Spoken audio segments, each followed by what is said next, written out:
ऑट्रा business park, Oros Phata, Mumbai Goa highway touch, mall, retail wholesale market, commercial residential अशा एकूण 9 विंगचा भव्य प्रकल्प, 260 दुकानगाळे आणि 56 सदनिकांचे भव्य व्यापारी संकुल, 120 स्क्वेअर फूट पासून 3000 स्क्वेअर फूट पर्यंत गाळे भाड्यानं आणि विकत मिळतील। मर्यादित काळासाठी ऑफर, 10,50,000 पासून व्यापारी गाळे, सदनिका उपलब्ध, नियम आणि अटी लागू। संपर्क 8530 33 34 11।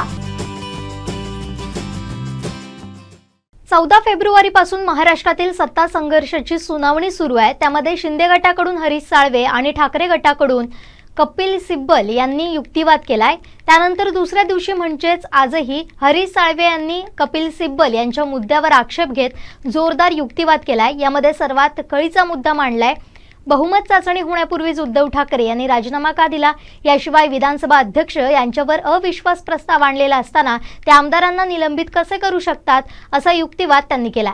एकूणच कपिल सिब्बल यांनी सत्ता संघर्षाच्या सुनावणीत हरीश साळवे यांच्या युक्तिवादानंतर कपिल सिब्बल यांनी युक्तिवाद करत हरीश साळवे यांचे मुद्दे खोडून काढलेत।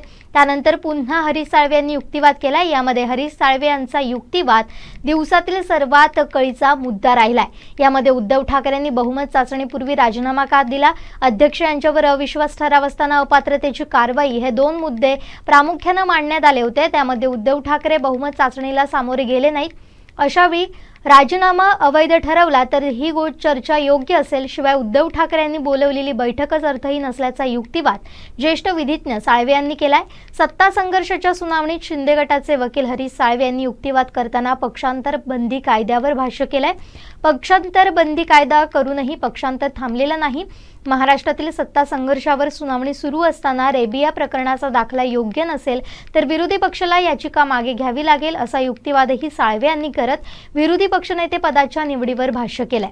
उपाध्यक्ष नरहरी झिरवाळ यांच्यावर शिंदे गटाच्या आमदारांनी ईमेलद्वारे अविश्वास ठराव आणलेला असताना तो पलटवार आलाच नाही, असा संदर्भ देत उपाध्यक्ष यांनंतरही काम करत राहिले, असं म्हटलंय।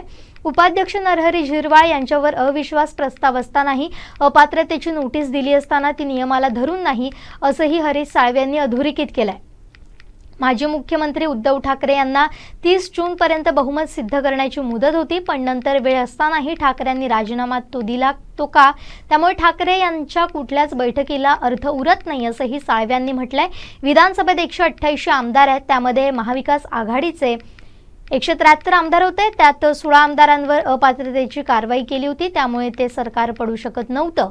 उद्धव ठाकरेंना कल्पना आल्यानं त्यांनी राजीनामा दिलाय। उद्धव ठाकरे आणखीन 22 आमदारांना अपात्र ठरवण्याच्या तयारीत होते, त्यासाठी त्यांनी याचिका दाखल करण्याची तयारी सुद्धा केली होती। तो मुद्दा देखील हरीश साळवे यांनी अधोरेखित करत युक्तिवाद केलाय।